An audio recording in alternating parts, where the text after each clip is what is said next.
अगर आप किसी नेचुरल डिजास्टर के शिकार बन गए हो या फिर अपने फैमिली के साथ किसी एक्टिव वॉर जोन के अंदर फंस गए हो, तो सभी के सभी लोग सिर्फ भगवान को याद करेंगे या फिर दूसरा ऑप्शन उनके लिए यही होगा कि काश भारत आ जाए मुझे बचाने। क्योंकि भारत हर उस जगह पहुंचा है जहां मानवता या तो नेचुरल डिजास्टर का शिकार हुई है या फिर जहां ऐसे वॉर जोन के अंदर उसके खुद के नागरिक फंसे हैं। भारतीय वायु सेना ने और सेना ने मिलकर ना सिर्फ अपने लोगों को बचाया है, बल्कि 60 से ज्यादा देशों के लोगों को भी उन एक्टिव वॉर जोन से, कॉन्फ्लिक्ट डिजास्टर से निकाला है, उनकी मदद करी है। और यह सिलसिला लगातार इंडिया कई दशकों से करता हुआ आ रहा है। ये जो थैंकलेस सर्विस है, ये दिखाता है कि इंडिया बेसिकली बताना चाह रहा है कि हम ह्यूमैनिटी फर्स्ट रखते हैं, कि कहीं पर भी कितना भी डिस्ट्रेस आए हम पीछे नहीं हटेंगे। और ये इमेज आपको दिखा रही है कि किसी वॉर जोन से किस तरीके से छोटे छोटे परिवार, छोटे बच्चों को लेकर किस तरीके से उनको बचाया जाए। लेकिन फिर से इस इंडिया के active humanitarian disaster response system की फिर से तारीफ हो रही है, क्योंकि अभी अभी ये फिर जल्द ही एक्शन के अंदर आया है म्यांमार के अंदर, पड़ोसी राज्य म्यांमार के अंदर, जो पहले ही इतने ज्यादा खराब स्थिति का सामना कर रहा है, जहां सिविल वॉर चल रहा है, इतने ज्यादा लोग डिस्प्लेस हो चुके हैं, उन पर अब कुल मिलाकर एक बड़ी मार पड़ी है नेचर की। 7.7 रिक्टर स्केल का अर्थक्वेक आया है, बहुत ही ज्यादा खतरनाक तबाही मचाई, हैरान करने वाला एक मंजर था जिसने सभी को परेशान कर दिया। लेकिन उसी समय इंडिया हरकत के अंदर आता है। बिना देर करे हुए प्रधानमंत्री मोदी एक अध्यक्षता लेते हैं अपनी मीटिंग के अंदर और कहते हैं कि तुरंत हेल्प करिए म्यांमार की, पड़ोसी देश है। और जैसे ही डायरेक्शन मिलते हैं, एमईएस पूरे ऑपरेशन को लीड करता है, जहां पर 118 मेंबर टीम जो शत्रुजीत ब्रिगेड की है, मेडिकल रिस्पॉन्डर, उनको फटाफट C-17 ग्लोब मास्टर से रवाना करा जाता है, जिनका एम होता है कि 60% की एक छोटी सी मेडिकल टेंट सिटी बनाई जाए, ताकि जो जो लोग इवैक्यूएट कर रहे हैं, उनको मलबे से निकाल रहे हैं, उन्हें उसी समय तो तुरंत तौर पर एक मेडिकल इक्विपमेंट, लाइफ सेविंग वाली चीजें उनको प्रोवाइड करी जा सके। और ये सारा काम कर रहा है इंडियन एयरफोर्स का बहुत ही इंपॉर्टेंट वर्क हॉर्स C-130J, जिसका काम ही ये है कि हेवी कार्गो लोड ले जाना, लोगों को लेके जाना। और इसके अंदर टेंट से लेके blanket, food, water purifier, medicine, ये सब के सब कैपिटल भेजे गए हैं। दो और अभी तक एयरक्राफ्ट उड़ चुके हैं बाकी सारा सामान लेकर। एमईए का सुपरविजन है, लेकिन साथ ही के अंदर इसके अंदर हेडक्वार्टर्स इंटीग्रेटेड डिफेंस स्टाफ है, इंडियन आर्मी है, एयरफोर्स है और एनडीआरएफ है, जो एक्सपर्ट्स है इस तरह के रेस्क्यू मिशंस लीड करने के लिए। साथ ही के अंदर सिर्फ और सिर्फ एयरफोर्स का रोल नहीं है, रोल यहां पर इंडियन नेवी का भी है। बिकॉज इमीडिएट एक्शन के अंदर आते हैं इंडियन नेवी शिप सतपुरा और सावित्री। ईस्टर्न नेवल कमांड से इन्हें फटाफट पूरे सामग्री के साथ रिलीज कर दिया जाता है कि आप जाकर म्यांमार की हेल्प करिए। और इस तरीके से रिलीफ मटेरियल फटाफट लोड कर कर इस समय म्यांमार के उस डिस्ट्रेस जोन के अंदर पूरी तरीके से भेज दिया गया है। ये आइडियोलॉजी बेसिकली हमें इंस्पायर करती है, वो है वसुधैव कुटुंबकम की पूरी दुनिया एक ही परिवार की है। ये दिखाता है कि इंडिया की सिविलाइजेशनल हेरिटेज पूरी ह्यूमैनिटी को साथ लेकर चलता है। हम किसी पे राज करने नहीं आए हैं, हम तो हमारी जो बेस्ट प्रैक्टिसेस है, पुराने टाइम की जो हमारी योगा की आर्ट है, जो हमारी साइंस है, उसे ही हम लोग शेयर करना चाहते हैं। बिकॉज हम मानते हैं कि जात पात और ये धर्म के नाम पर बंटवारा नहीं होना चाहिए, कि तुम पुरुष हो, तुम स्त्री हो, हम सब सबसे पहले मानव है। और ये मानवता हमारी फॉरेन पॉलिसी के अंदर पूरी तरीके से झलकती हुई नजर आती है। बिकॉज इंपॉर्टेंटली इंडिया ये भी इशारा कर रहा है कि under the neighbourhood first policy हम हमारे नेबर्स को प्रायोरिटी के अंदर रखेंगे। प्रायोरिटी में रखने का मतलब कि दुख सुख के अंदर साथ आना। जैसे कि अगर कल को कोई प्रॉब्लम आई म्यांमार के अंदर और उस समय भारत हेल्प नहीं करेगा, तो एक किस टाइप की रिलेशनशिप होगी, ये इंपॉर्टेंट है सभी के लिए जानने के लिए। साथ ही में हम लोग को समझना पड़ेगा कि इसकी जो पूरी की पूरी ये जो रेस्क्यू मिशन चलाए जाते हैं एचएडीआर वाले, इसकी रूट कहां से है। कहां से सीखा इतना बड़ा एक्सपीरियंस? सबसे मेजर जो टर्निंग पॉइंट आता है पूरी की पूरी इंडिया के एचडीआर ऑपरेशंस के अंदर आता है 2004 इंडियन सुनामी के अंदर। एक मेगा अर्थक्वेक आता है और उसी के साथ एक मेगा सुनामी आती है जो टकराती है सुमत्रा कोस्ट ऑफ इंडोनेशिया के साथ।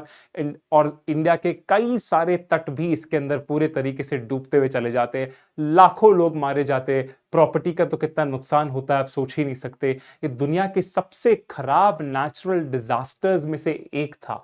बिकॉज ये जो टर्निंग पॉइंट है, बिकॉज यहां पर इंडियन नेवी एक इतना बड़ा ऑपरेशन चलाती है जिसके चक्कर में हमारा पूरे तरीके से रेस्क्यू ऑपरेशंस एक नए टर्न लेते हैं। बिकॉज इंडियन नेवी तुरंत एक्शन के अंदर आती है, वो ऑपरेशन चलाती है सिर्फ खुद के लोगों को बचाने के लिए नहीं कि तमिलनाडु और अंडमान निकोबार आइलैंड्स के अंदर हमें रेस्क्यू ऑपरेशन चलाने हैं। वो बिना बोले, बिना एक्सपेक्ट करे हुए वो इमीडिएटली यहां तक कि अपनी नेवी वेसल्स कहां तक चले जाते हैं, इंडोनेशिया के तट तक चले जाते हैं। 12 घंटे के अंदर तो वो इंडोनेशिया पहुंच जाते हैं जहां पर उनकी खुद की सेना और नेवी नहीं पहुंच पाती, वह फॉरेन नेवी, वो भी इंडिया जो इतना दूर है, इमीडिएटली असिस्टेंस लेकर पहुंच जाती है। इसके लिए सबसे बड़ी बात है, इतना 2000 नॉटिकल माइल्स का डिस्टेंस तय करती है, 40 से ज्यादा शिप्स, 42 से ज्यादा हेलीकॉप्टर्स, इसके अलावा 35 स्पेशल एयरक्राफ्ट्स रहते हैं और 20,000 मिलिट्री पर्सनल्स डिप्लॉय करते हैं इस पूरे ऑपरेशंस के लिए।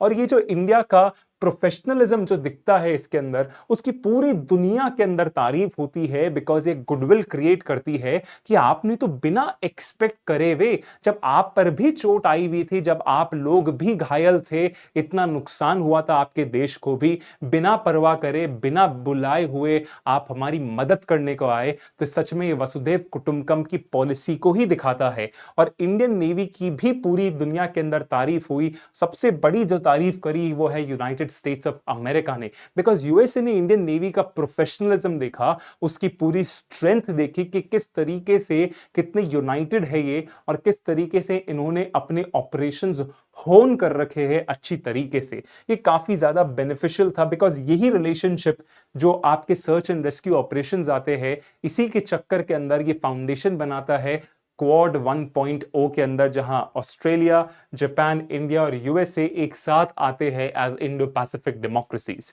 इंपॉर्टेंटली एक और चीज जो हमें जाननी पड़ेगी, इसके बाद तो पूरा सिलसिला लगातार चलता ही रहता है रेस्क्यू ऑपरेशंस का। कुछ नोटेबल रेस्क्यू ऑपरेशंस के बारे में हम लोग बात करेंगे, जैसे कि ऑपरेशन राहत। ऑपरेशन राहत यमन के अंदर चल रहे एक सिविल वॉर में थाउजेंड्स ऑफ इंडियंस जो हम लोग के फंस गए थे, उस एक्टिव वॉर जोन से निकाले गए थे, खासकर एयरलिफ्ट के थ्रू। सऊदी अरेबिया ने भी असिस्टेंस दी थी इसके अंदर।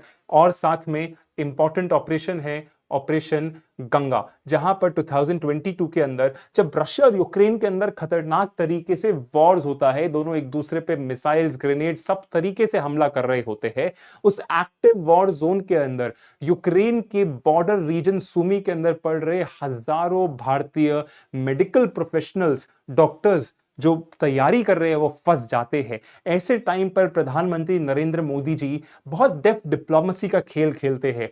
फोन मिलाते हैं जेलेंस्की को, फोन मिलाते हैं पुतिन को कि आप युद्ध रोकिए, और सेफ इवैक्यूएशन करते थाउजेंड्स ऑफ इंडियंस का। इतना बड़ा इवैक्यूएशन होता है कि साथी के अंदर बाकी देश जैसे कि टर्की और यूएसए तक रिक्वेस्ट करते हैं कि हमारे नागरिकों को भी साथ लेकर आइए, क्योंकि आप ही है वो ताकत जो निकाल सकते हैं हम इस कॉन्फ्लिक्ट जोन से हमारे बच्चों को, हमारे लोगों को। इसी के अलावा ऑपरेशन कावेरी चलता है, जहां सूडान के अंदर फिर से सिविल वॉर ब्रेकआउट होता है, बड़ा डेंजरस सिविल वॉर, बहुत ही खराब हालत है यहां पर। इसके अंदर भी करीब 3800 इंडियंस को बेसिकली सूडान से बाहर निकाल लिया जाता है।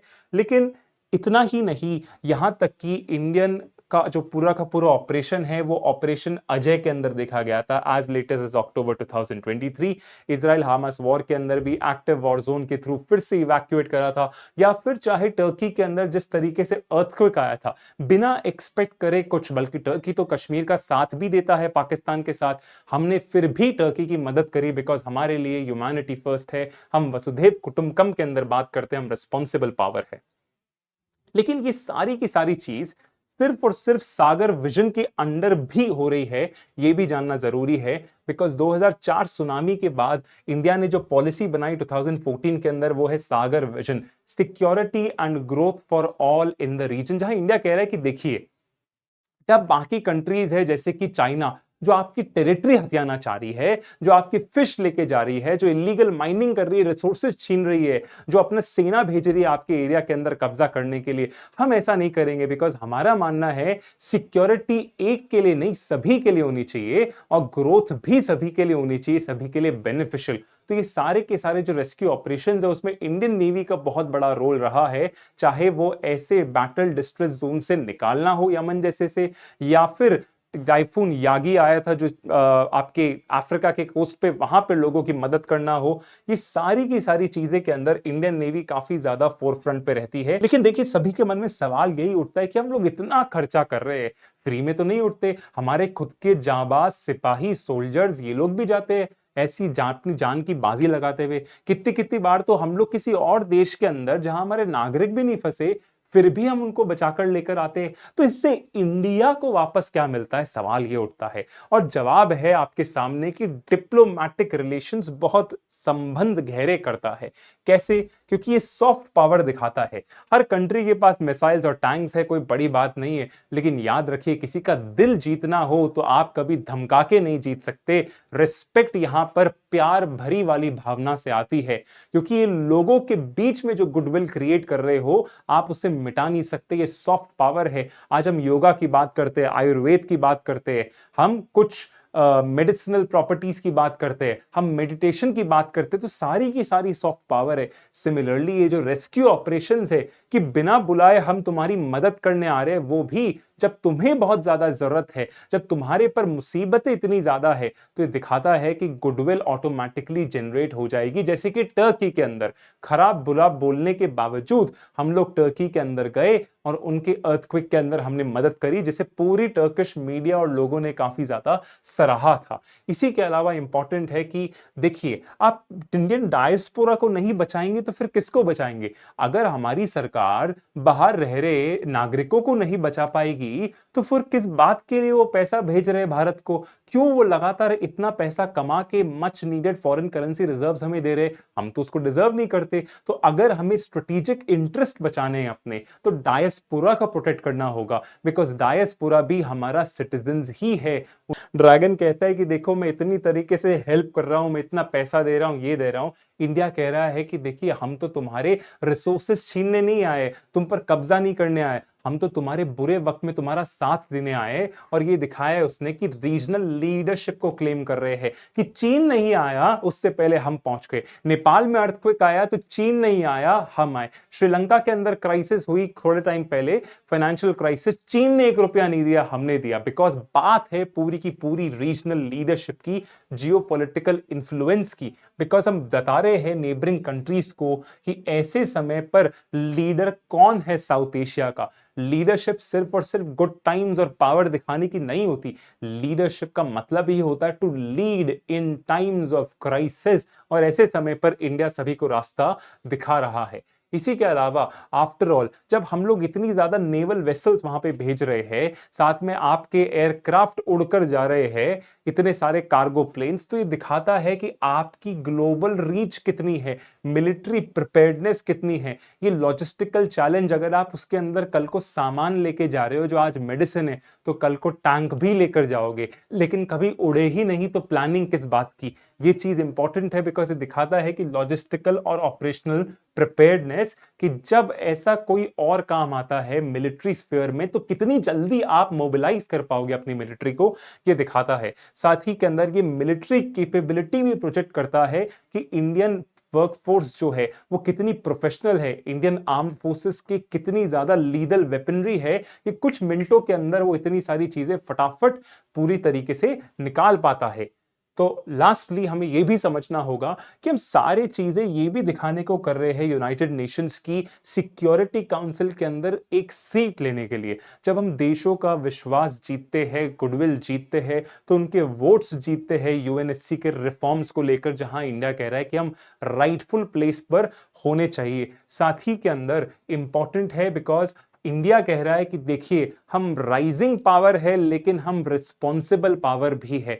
हमारी कोई टेरिटोरियल कॉन्फ्लिक्ट नहीं है, किसी और की जमीन पर हमारी नजर नहीं है। हम तो टोटल ह्यूमैनिटी के लिए काम करते हैं, जैसे कि यूनाइटेड नेशंस बना ही था कि वर्ल्ड वॉर 3 नहीं हो और ह्यूमैनिटी प्रॉस्पर करे, तो हम लोग भी यही चाहते हैं, बिकॉज हम तो ग्लोबल स्टेबिलिटी के अंदर एक इंपॉर्टेंट प्लेयर बनकर उभर रहे हैं कि किस तरीके से पूरे के पूरे ग्लोबल स्फीयर के अंदर शांति रहे, पीस रहे और डेवलपमेंट लगातार हो। इंपॉर्टेंटली हमें मॉरल हाई ग्राउंड क्लेम करने का पोजीशन मिलती है, जहां हम लोग सीधे कह सकते हैं कि जितनी वेस्टर्न कॉलोनियल पावर्स है, ये पीस कीपिंग फोर्सेस तो भेजती नहीं है, बल्कि ये तो रेबल्स को पैसा देती है लड़ने के लिए। उसी तरीके से कि जब ऐसे टाइम पर थर्ड वर्ल्ड कंट्रीज पे कोई संकट आता है, चाहे वो नेचुरल डिजास्टर हो या फिर वॉर जोन हो, इंडिया डिप्लोमेसी का यूज करते हुए वहां से सारा रेस्क्यू करता है उन लोगों को जो बाकी कंट्रीज किसी भी हालत के अंदर नहीं कर पाती।